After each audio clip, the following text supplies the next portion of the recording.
Good evening, my name is Colin Connors and welcome to this week's edition of Angles. On our edition tonight, we're going to be talking about the Pope's visit to Congress as well as the resignation of John Boehner.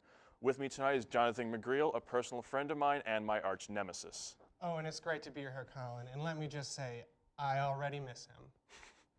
Well, let's get started with the Pope's visit. This Pope was the first Holy See to visit Congress and to give an address to a joint session. What are your opinions on this? You know, I really, even as a secular individual who's interested in maintaining the separation of church and state, did not really see a major constitutional or personal issue with this.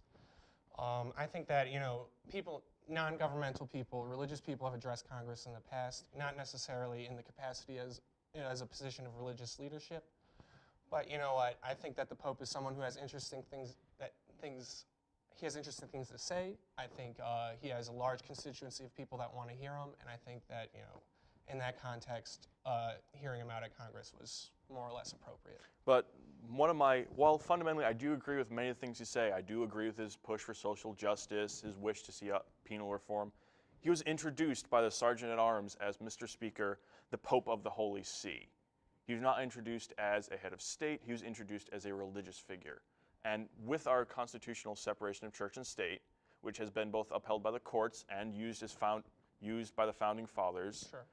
Should we have a religious leader addressing our legislative body? Right. I think there's a big difference between establishing a religion and having government officials be addressed by a religious figure in that capacity. Pope of the Holy See is actually, it is an acceptable term to describe him in his capacity as head of state of the Vatican. So there is that. At the same time, I really don't see a major separation of church and state issue. I don't see this as any kind of violation of the Establishment Clause, for example. I don't see that there.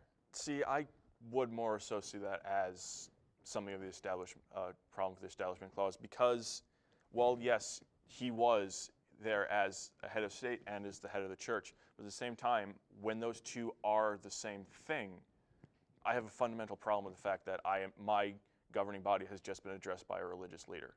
Again, I agree with a lot of what he said.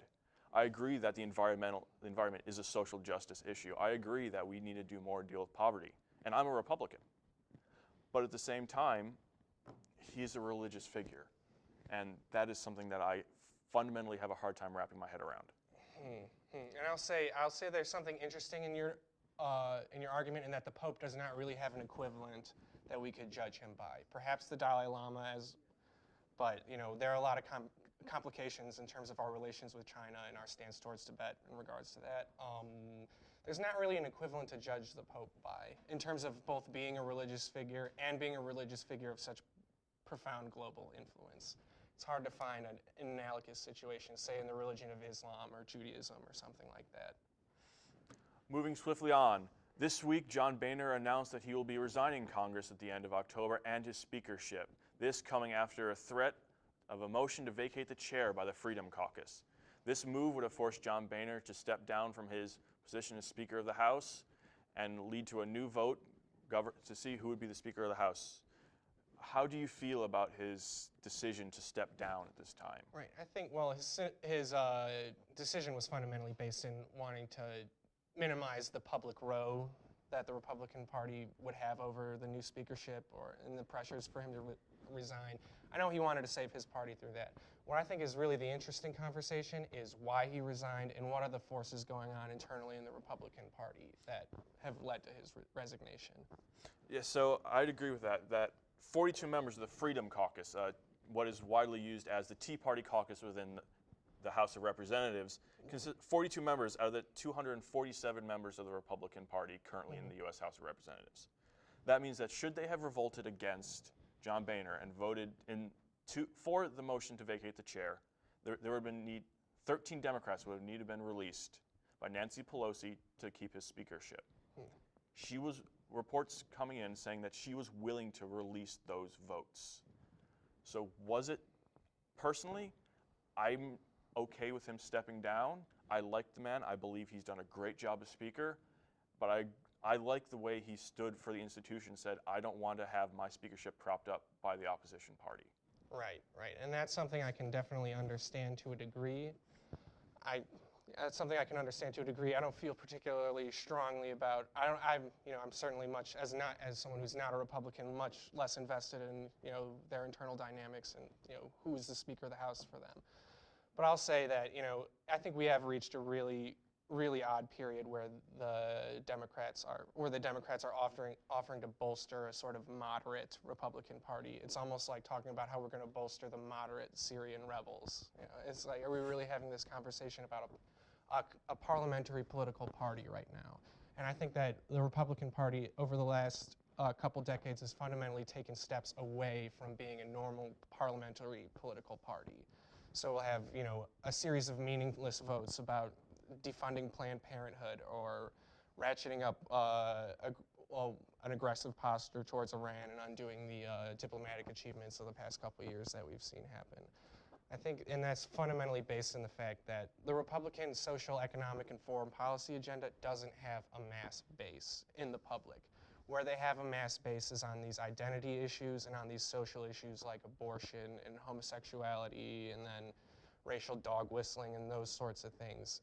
And when you have a base when you're mobilizing a base like that, I think it follows from there that you'll have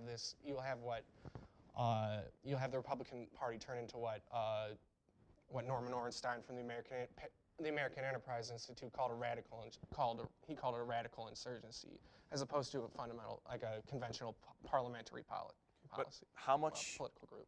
My personal opinion is that this is an example of the two Congresses, both the Congress that meets in Washington and the Congress that is subservient to their constituents. Mm-hmm. Well, yes, I agree that there is going to be no way to defund Planned Parenthood. Most of the money comes through Medicaid. Right. The money they get directly from the federal government is minuscule compared to that. Mm-hmm. But at the same time, they are subservient to their constituents. They can't go. They need to show that they are supporting their constituent views. Mm-hmm.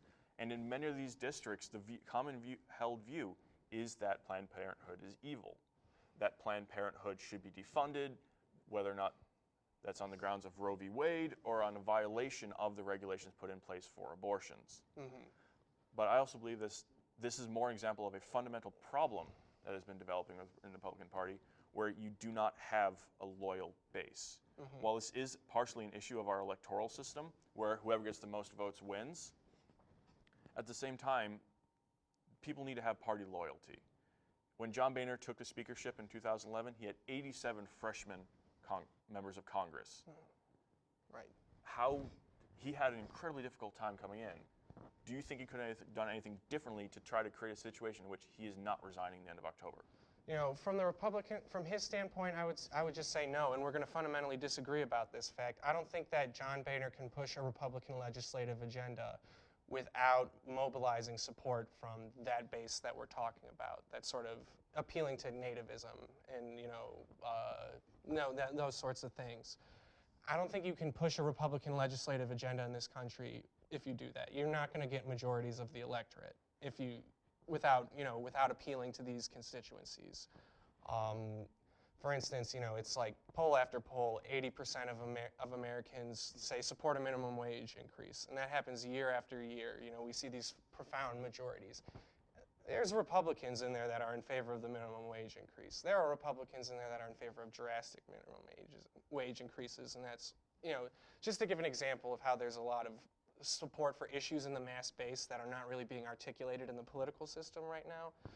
I think that if you're not going to meet the needs of the population, or if you're not going to show your constituents how you're going to meet their economic needs, how you're going to make sure that they're living a better life in 4 years, if you don't have any vision of how to get them there, which I think, and we disagree, the Republican Party fundamentally doesn't, you can't appeal to people's rational consumer choices, to use a phrase from economic. I don't think you can appeal to rationality with a Republican economic agenda and win a large majority of, working class America. While I would fundamentally disagree with you, I'd like to ask you one question. What do you think we will see in this next month, where John Boehner is no longer has to worry about re-election, mm-hmm. no longer has to worry about the face of the party, he's stepping down at the end of the month. Right. We've already seen a release from President Obama saying that he's willing to sit down with Mitch McConnell and John Boehner and hammer out a budget, not a continuing resolution, a budget, We're also seeing a judicial reform bill coming out of committee in the House, as well as a defense bill coming out of the subcommittee. Do you think that in this next month we could see a fundamental change in either the view of the Republican Party or in the legislation that John Boehner can pass in his last month? You know, I really don't think it's. I really don't think it's likely. I think we might see a budget deal on it, but honestly, the fact that it's this contentious to pass, basically to fund the federal government, the fact that it's this much of a, it's this much of a showdown every time we want to raise the debt ceiling, even though it's really never been an issue in the past. I don't see a fundamental break with that coming from John Boehner having this sort of lame duck freedom.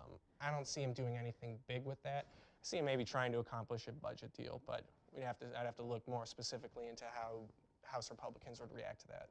Well, we're already seeing a continuing resolution coming out of the Senate where Mitch McConnell proposed two bills.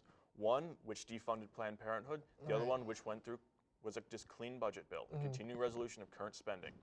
The first one was voted down by Democrats who used their right to filibuster. The other one passed clean, 70-30, and now it's going to the House. Could you see John Boehner using this as a ground to get bipartisan support from which to bounce onto a budget deal he can pass before he resigns? It's hard to say. It's hard to say. I'd have to look more into it specifically. I think what happens with budgeting issues, it's kind of like what we see happening with Iran. We hear a lot of brinksmanship. We hear a lot of brinksmanship until politicians have to deal with the consequences of having power. So we'll get close. Like, I think we might see some people sweating come December, come the deadline. But ultimately it'll work itself out because I don't think anybody actually has any interest in shutting down the government right now. And I don't think we've seen a Republican Party that has achieved the level of, I know we saw a government shutdown in the past. I think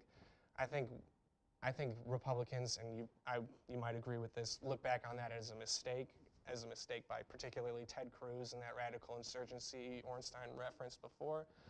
I think we're still, like, parliamentary politics is still rational enough that we'll see a deal come through eventually. Well, that's all the time we have for this week. My name is Colin Connors. This has been Jonathan McGreal. Thank you and good night.